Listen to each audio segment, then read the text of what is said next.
बच्चों तो आज अपने लोग क्या पढ़ेंगे? द्विघात समीकरण अध्याय 4। यह कौन सा बुक है? यानी एनसीईआरटी के बुक से पढ़ेंगे, द्विघात समीकरण पढ़ेंगे। समझ गया? जिसमें आज सबसे पहले सीखेंगे मूल यानी शून्य कैसे निकालेंगे। शून्य निकालने के लिए दो तरीका है। गुणनखंड विधि। कौन सी विधि? जिसको मूल कहा जाता है। समझ गया ना? एक मूल यानी द्विघात सूत्र की सहायता से एक मूल निकालेंगे द्विघाती सूत्र की सहायता से। इसमें गुणनखंड लगभग सभी बच्चे को आता होगा, क्योंकि क्लास 9th में भी पढ़े थे गुणनखंड पढ़े थे। तो क्लास 9th में जो गुणनखंड पढ़े थे, इसमें सिर्फ गुणनखंड निकाल करके छोड़े थे कि आज उसमें शून्य तक निकालेंगे। क्या निकालेंगे? इसके बाद सीखेंगे द्विघाती सूत्र की सहायता से। और द्विघाती सूत्र की सहायता से जो सीखेंगे, इसके लिए जो हमें दो फॉर्मूला की आवश्यकता होती है। और कभी मतलब जो है ये दोनों फॉर्मूला एक में भी सेट हो सकता है। समझ गया ना? होता है। सबसे पहले हम इसके लिए निकालेंगे डी। क्या निकालेंगे? अगर हम मूल निकालेंगे द्विघाती सूत्र की सहायता से, तो सबसे पहले हमें क्या निकालना होगा? डी। और डी निकालने के लिए फॉर्मूला है B square minus 4ac। B square minus 4ac। इसके बाद मूल का फॉर्मूला जो है -b plus minus root D बट्टा 2a। यह है फॉर्मूला। समझ गया ना? तो हम एक यहाँ पर समीकरण लेंगे और इसके बाद उसको हम तोड़ेंगे। तो समीकरण लेते हैं 2x square minus 5x 2x square minus 5x plus 3 बराबर 0। कोई दिक्कत? यहाँ पर कोई दिक्कत नहीं ना है? अगर दिक्कत है तो अभी बोलोगे, क्योंकि यह सिर्फ हमारा समीकरण है। क्या है? तो यहाँ पर जो है समीकरण को अब सबसे पहले हम गुणनखंड विधि से देखेंगे। किसकी विधि से? गुणनखंड विधि से। तो गुणनखंड इसमें सबको निकालना आता है कि नहीं आता है? सबको आता होगा। क्या निकालना? गुणनखंड। तो गुणनखंड जो निकालेंगे, तो उसके लिए हमको करना क्या होता है?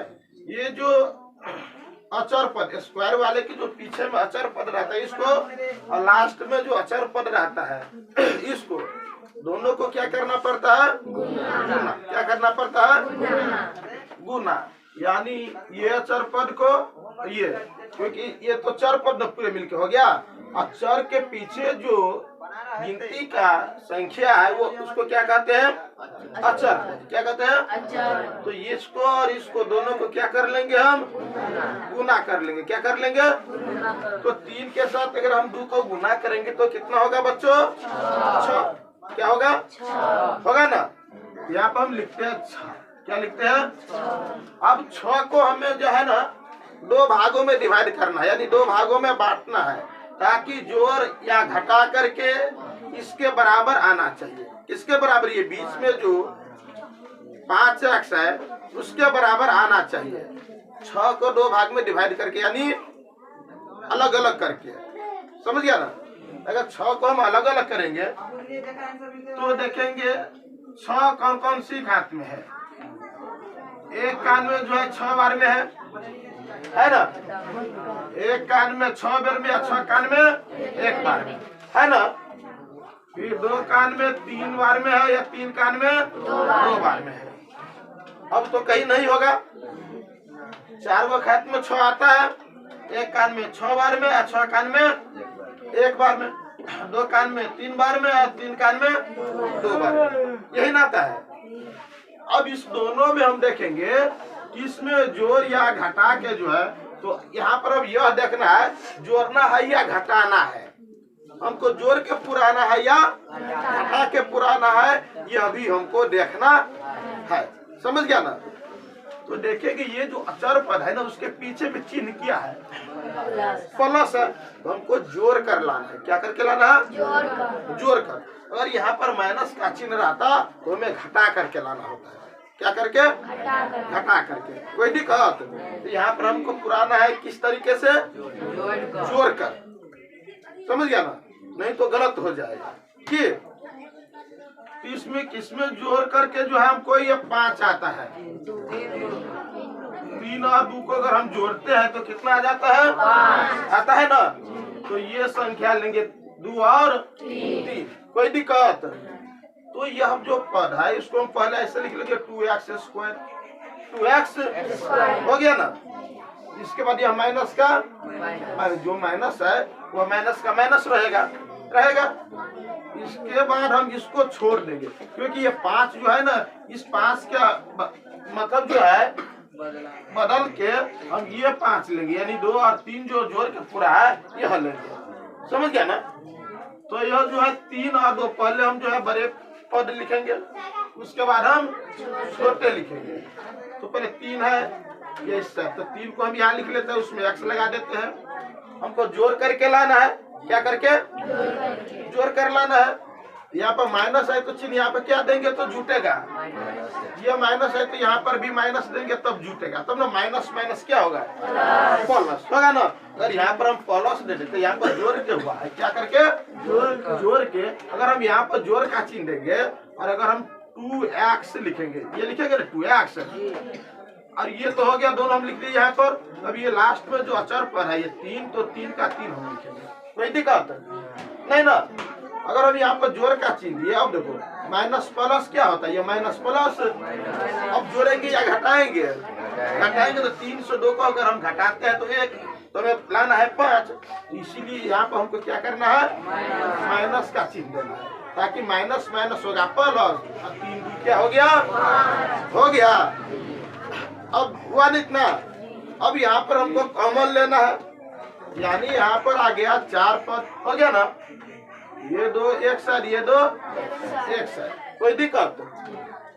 अब यहाँ पर देखेंगे 2 और 3 किसी एक हाथ में है नहीं है, तो एक हाथ में है, तो एक कॉमन लेंगे। और यहाँ पर मतलब x का पावर कितना है? 2, यानी डबल x। यहाँ पर कितने x? 1, तो एगो हम x भी कॉमन ले लेंगे, एक x ले लेंगे ना, समझा। तो ये एक पीछे नहीं निकालना, एक पीछे ऑटोमेटिक जो है एक रहता है, समझ गया ना। तो यहाँ पर हम इनटू देंगे। तो अगर हम यहाँ पर जो सिर्फ x निकाले हैं तो ये 2 के 2 बच गया ना। और इसमें कितने x था? 2 को x, तो हम सिर्फ कितने निकाले हैं? 1, इसमें एक x बच गया ना। यह माइनस का माइनस, अब ये मतलब 3 का 3 रहेगा। यहाँ पर एक x था तो x निकालिए लिए है, तो यहाँ पर x नहीं ना बचा, उसको हम पोस्ट कर देंगे, कर दिए। अब ये माइनस में है ना, तो माइनस में हम कॉमन लेंगे। किस चीज में? माइनस में, कोई दिक्कत? अब यहाँ पर 2 और 3 यहाँ पर भी है, तो 2 और 3 यहाँ पर भी एक हाथ में, कितने हाथ में? एक हाथ में, तो एक कॉमन, क्योंकि यहाँ पर x है तो यहाँ पर x, इस बार हम x कॉमन नहीं लेंगे, क्योंकि यहाँ पर है x और यहाँ पर नहीं है x। तो दोनों ओर मतलब जो संख्या रहेगा वही ना कॉमन लेंगे, जो संख्या दोनों ओर नहीं है उसको हम कॉमन नहीं ले सकते हैं, समझ गया। लेकिन 2 और 3 जो है, 2 और 3 तो जो है एक हाथ में है, तो एक हम कॉमन लेंगे। यहाँ पे इंटू करेंगे, x अगर हम 2 में भाग करते तो 2 ना रहता है, ये x का x, क्योंकि x हम कॉमन नहीं लिए है। अब ये चिन्ह को देखिएगा, माइनस और प्लस क्या होता है? ये माइनस प्लस क्या होता है? माइनस। यहाँ पे देंगे माइनस। एक कान में 3 कितने बार में? 1 से 3 को भाग करेंगे तो 1 ये इतना हो गया, कोई दिक्कत नहीं ना। अब यहाँ पर लिखेंगे, अब हमारा जो गुणनखंड सही होगा, हम कैसे जानेंगे जो हमारा गुणनखंड सही हो गया? हम कैसे पहचान करेंगे हमारा गुणनखंड सही है? उसके लिए कोई तरीका न होना चाहिए। क्या होना चाहिए? तरीका होना चाहिए। तो ये जो देखेंगे, ये जो बीच का जो संख्या ये और यह दोनों बराबर होगा। क्या होगा? जो चिन्ह यहाँ पर होगा वही चिन्ह यहाँ पर भी होगा, माइनस प्लस तक हेरफेर नहीं होगा, सेम शकल का रहेगा ये दोनों। समझ ले कि गुणनखंड सही है। अगर माइनस प्लस में भी हेरफेर हो गया तो समझ लो हमारा गुणनखंड गलत है। समझ गया ना? ये दोनों तो सेम हो जाता है, तो सिर्फ हम एक लिखेंगे, इस दोनों में से किसी एक को लिखेंगे ना। तो 2x माइनस 3, ये दोनों से 1 लिख लिया, इंटू और ये कॉमन वाले और ये कॉमन वाले को लिखेंगे, x माइनस में ये 1, इतना हो गया। अब बराबर 0, समझे ना, यहाँ पर बराबर 0। कोई दिक्कत नहीं होगा, दिक्कत। अब यहाँ देखो 9th में जो पढ़े थे तो यही तक हम छोड़े थे ना, लेकिन अब यहाँ पर इससे आगे हमको चलना है। क्या करना है? क्योंकि हमको शून्यक निकालना है। क्या निकालना है? शून्यक निकालना है। तो इससे आगे कैसे चलेंगे सो अब देखना है। तो यह 2x का 2x माइनस का माइनस, ये 3 का बराबर लेंगे 0। बराबर क्या लेंगे? अब इस दोनों को हम बराबर कर लेंगे, बराबर का चिन्ह यहाँ पर देंगे। तो 2x माइनस अगर हम बराबर देंगे तो होगा प्लस, क्या होगा?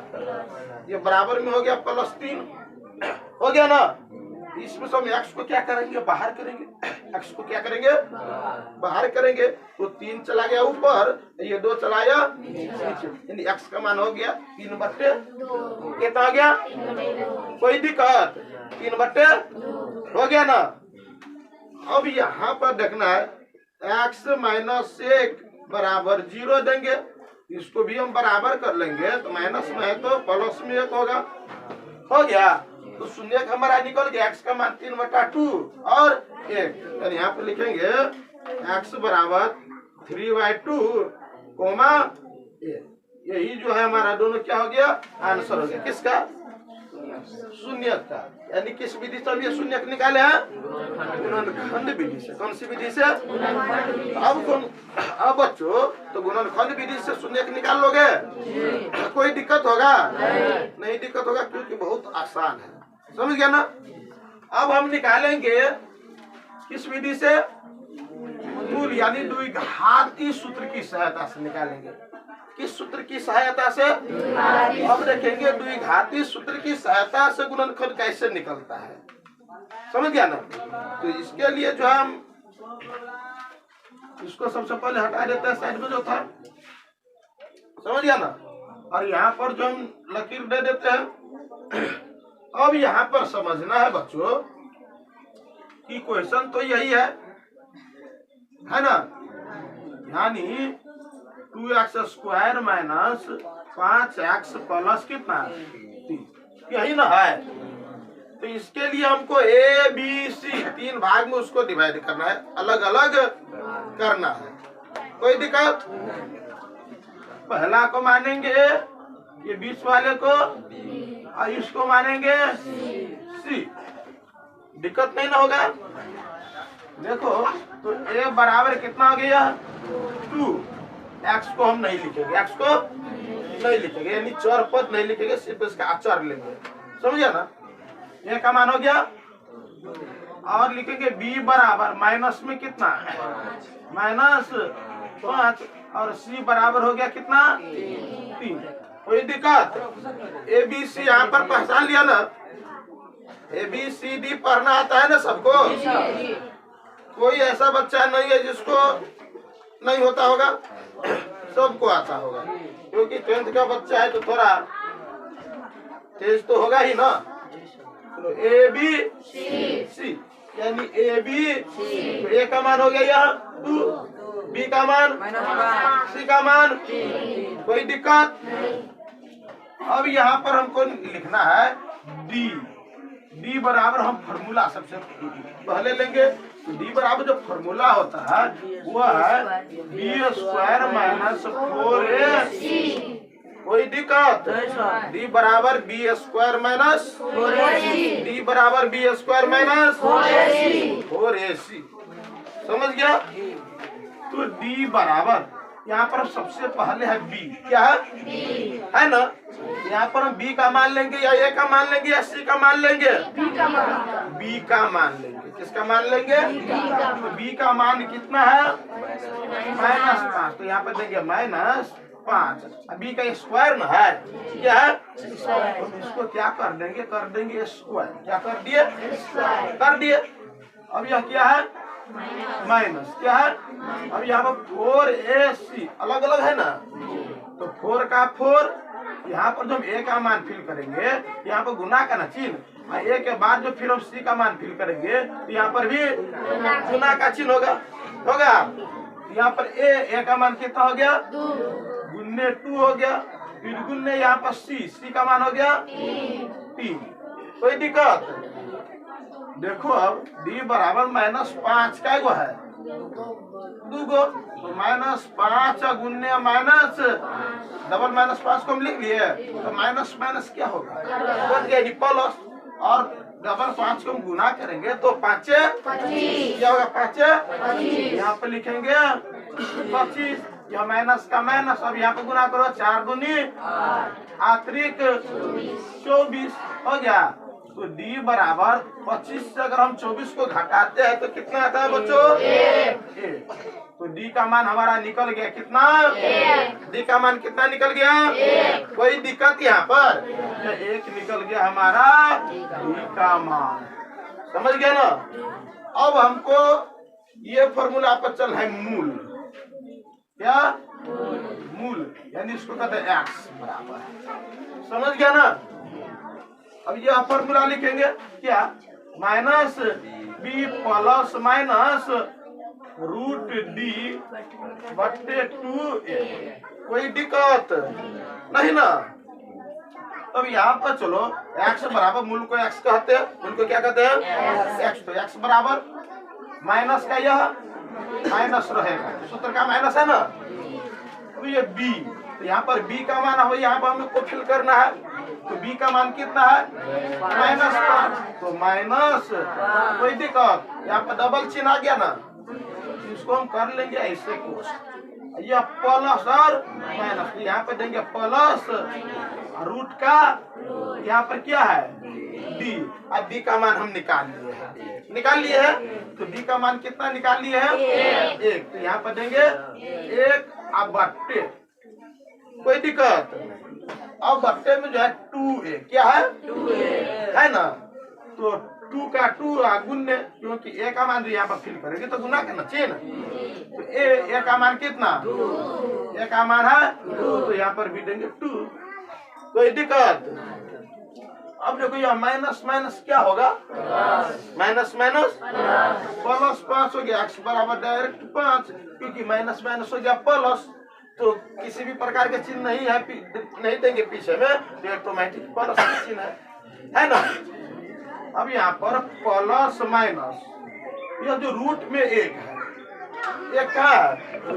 अगर हम रूट से किसी भी जो है, किसी भी अंक को अगर हम रूट से बाहर करेंगे, किसी भी पद को हम रूट से बाहर करेंगे, तो उसके लिए हमको क्या करना पड़ता है? वर्ग। क्या करना पड़ता है? यानी रूट से निकालने के लिए हमको करना होगा वर्ग, यानी वर्गमूल। समझ गया ना? तो 1 का वर्ग कितना होगा? 1 का वर्ग 1, यहाँ पर देंगे 1, देंगे ना। अगर वर्ग होगा तभी रूट से निकलेगा, नहीं होगा तो रूट से नहीं निकलेगा। समझे ना? तो 1 का वर्ग, क्योंकि 1 एकान होता है ना, तो 1 का वर्ग कितना होता है? 1 बट्टे। अब करो 2 के साथ 2 को क्या करेंगे? गुणा, तो 2 दूनी, यहाँ पे देंगे 4। कोई दिक्कत? यहाँ तक किसी को दिक्कत है? नहीं है। तो अब देखो x बराबर, इसको 2 बार लिखेंगे, एक बार प्लस में एक बार है ना। प्लस माइनस का मतलब है कि एक बार इसको हम प्लस में लिखेंगे, एक बार इसको ऐसे करके देखो। 5 प्लस कितना? 1 बट्टे, एक बार लिखेंगे 5 माइनस 1 बट्टे, लिख लिए 2 बार, क्योंकि प्लस माइनस का था फॉर्मूला, प्लस, इसको प्लस माइनस में अलग अलग अब कर लिए ना, यहाँ पर किसी प्रकार की दिक्कत नहीं ना होगा। अब यहाँ पर देखो x बराबर, अगर 5 के साथ हम 1 को जोड़ेंगे तो कितना होगा? 5 1 6 बट्टे 5 से यहाँ पर 1 को जोड़ेंगे या घटाएंगे? तो 5 से अगर हम 1 को घटाते हैं तो कितना होता है? 4। यहाँ पर देंगे 4 बट्टा 4। अब यहाँ पर काटेंगे, क्या करेंगे? देखो द्वितीय 6 कट गया 3 बार में, और 2 दूनी 4, ये कान हो गया एक बार में। तो देखो तो x का मान हो गया यहाँ पर 3/2 हो गया। तो ये कितना हो गया, x का मान 3/2 और 1। यहाँ पर भी इतना निकला है, यहाँ पर भी इतना निकला कि नहीं। यही जो है शून्य निकालने का तरीका है, समझ गया ना। और यह जो है ना क्वेश्चन जो है परीक्षा में कन्फर्म है जो रहेगा, यानी पूछता है गुणनखंड विधि से भी और मूल विधि से भी। 2 नंबर का भी पूछता है और 1 नंबर का भी पूछता है। ऐसे समीकरण दे देगा क्वेश्चन ऑब्जेक्टिव में, और 4 का ऑप्शन दे देगा। एगो सही वाले रहेगा, 3 को गलत ऑप्शन रहेगा, निम्नलिखित में कौन सही है। अब इतना हल करके निकालना होगा, समझ गया ना। तब हम चिन्ह लगाएंगे, समझ गया ना। यही बन जाता है ऑब्जेक्टिव, यही बन जाता है सब्जेक्टिव, समझ गया। तो कोई दिक्कत